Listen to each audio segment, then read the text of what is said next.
8 octobre 2005. Quelque part en Côte d'Ivoire, dans un vestiaire, un homme s'agenouille. Il pleure. Et ce soir-là, il ne parle pas à des supporters. Il ne parle pas à des journalistes. Il parle à tout un peuple en guerre. Et l'incroyable, c'est que ce peuple l'a écouté. Ce soir, 20 ans plus tard, la Côte d'Ivoire affronte l'Allemagne à Toronto. Le même pays qui avait accueilli ce mondial 2006, ce mondial de la réconciliation, ce mondial du miracle ivoirien. Et les éléphants arrivent avec quelque chose que personne ne peut acheter. Ils arrivent avec une âme. Reste avec moi. Parce que cette histoire-là, tu ne l'oublies pas. Un pays en guerre. Pour comprendre ce qui s'est passé en 2005, il faut comprendre ce qu'était la Côte d'Ivoire à cette époque. Le pays était coupé en deux, littéralement. Le nord contrôlé par les rebelles des forces nouvelles, le sud tenu par le gouvernement. Des familles séparées, des villes fantômes, des enfants soldats, une nation qui saignait depuis 2002. Les diplomates avaient échoué. Les accords de paix s'effondraient les uns après les autres. La communauté internationale regardait, impuissante. Et au milieu de tout ça, il y avait une équipe de football. Une équipe avec un capitaine nommé Didier Drogba, un enfant d'Abidjan, du quartier de Yopougon, devenu l'une des stars les plus redoutées d'Europe à Chelsea. Mais ce soir-là, il n'était pas une star de Chelsea. Il était ivoirien. Simplement, profondément ivoirien. Le soir qui a tout changé, 8 octobre 2005. Stade Félix Houphouët-Boigny, Abidjan. La Côte d'Ivoire joue contre le Soudan pour les qualifications de la Coupe du Monde 2006 en Allemagne. Une victoire suffit pour la qualification historique, la première de l'histoire du pays. Le coup de sifflet final retentit. Victoire ivoirienne. Pour la première fois, les éléphants sont qualifiés pour une Coupe du Monde. Tout le stade explose. Tout le pays explose, nord, sud, est, ouest, pour quelques secondes, les armes se taisent.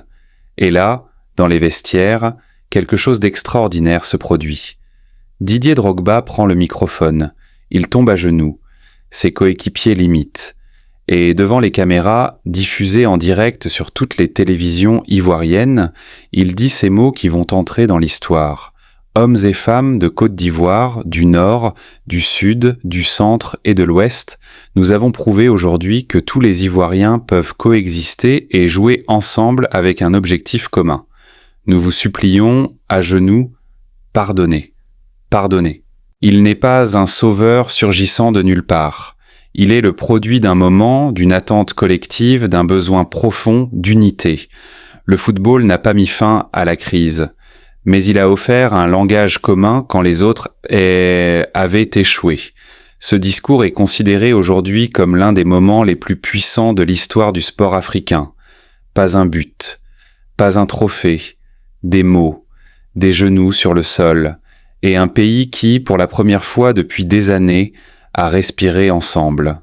L'Allemagne 2006 et le groupe de la mort. La Côte d'Ivoire arrive en Allemagne en 2006 avec tout ce poids émotionnel. Et le tirage au sort n'est pas tendre. Qualifiée pour la première fois de son histoire pour la phase finale de la Coupe du Monde, la Côte d'Ivoire n'a pas été épargnée par le tirage au sort, avec l'Argentine et les Pays-Bas dans le groupe, en plus de la Serbie et Monténégro. Le groupe de la mort absolue. Mais les éléphants jouent, ils se battent. Drogba, auteur de 10 buts lors des éliminatoires, mène son équipe avec une rage et une fierté que tout le continent ressent. La Côte d'Ivoire sort en phase de groupe, mais elle est sortie debout, la tête haute, et tout un peuple a regardé ces matchs ensemble, nord et sud, réunis devant les mêmes écrans. Le football avait fait ce que la politique n'avait pas pu faire. 20 ans ont passé, Drogba a raccroché les crampons. Yaya Touré, Kolo Touré, Salomon Kalou, toute la génération dorée est à la retraite. Mais l'héritage est là, et une nouvelle génération porte cet héritage sur ses épaules. Amad Diallo, l'enfant prodige de Manchester United, 22 ans, explosif, imprévisible. Sébastien Haller, le buteur de pointe solide, expérimenté, et autour d'eux, une équipe construite avec patience, avec ambition, avec la mémoire de tout ce que leurs aînés ont accompli. La Côte d'Ivoire a battu l'Équateur 1-0 lors de la première journée. Proprement, solidement.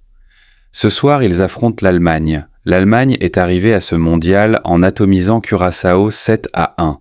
Elle est donnée grande favorite ce soir à Toronto. 62% de chances de victoire selon les bookmakers. La Côte d'Ivoire est à 17%. 17%. Exactement le genre de chiffre qui donne envie à une équipe africaine de prouver quelque chose. Peut-elle battre l'Allemagne ? Soyons honnêtes. L'Allemagne est une machine. Kai Havertz, Deniz Undav, une attaque redoutable, une organisation sans faille. C'est l'une des équipes les mieux préparées de ce tournoi, mais voilà ce que l'histoire nous enseigne. En 2022, le Maroc a battu l'Espagne. L'Arabie Saoudite a battu l'Argentine. Le Cameroun a battu le Brésil. Le football ne lit pas les statistiques avant de jouer. La Côte d'Ivoire a les armes. Elle a la vitesse sur les ailes. Elle a la combativité au milieu. Elle a un public africain derrière elle, des millions de personnes qui ce soir regardent depuis Abidjan, depuis Yamoussoukro, depuis la diaspora du monde entier. Et elle a quelque chose d'invisible que les statistiques ne capturent pas. Elle a une histoire. Elle a Drogba à genoux dans un vestiaire. Elle a un peuple qui sait ce que le football peut accomplir quand il dépasse le sport. Ce soir à Toronto, les éléphants n'ont pas juste envie de gagner un match. Ils ont envie d'écrire un nouveau chapitre. Voilà l'histoire que tu devais connaître avant de regarder Allemagne contre Côte d'Ivoire ce soir. Parce que ce match, ce n'est pas juste 11 joueurs contre 11 joueurs. C'est 20 ans d'histoire. C'est une génération qui passe le flambeau à une autre. C'est un pays qui a appris que le football peut unir là où tout le reste divise. Didier Drogba n'est plus sur le terrain. Mais son esprit, lui, est bien à Toronto, ce soir. Est-ce que la Côte d'Ivoire va créer l'exploit ? Dis-le-moi dans les commentaires. Et si tu n'es pas encore abonné, c'est le moment. On couvre toute l'aventure africaine dans ce mondial jusqu'à la finale. On se retrouve pour le résultat. Vive les éléphants. Et vive le football africain.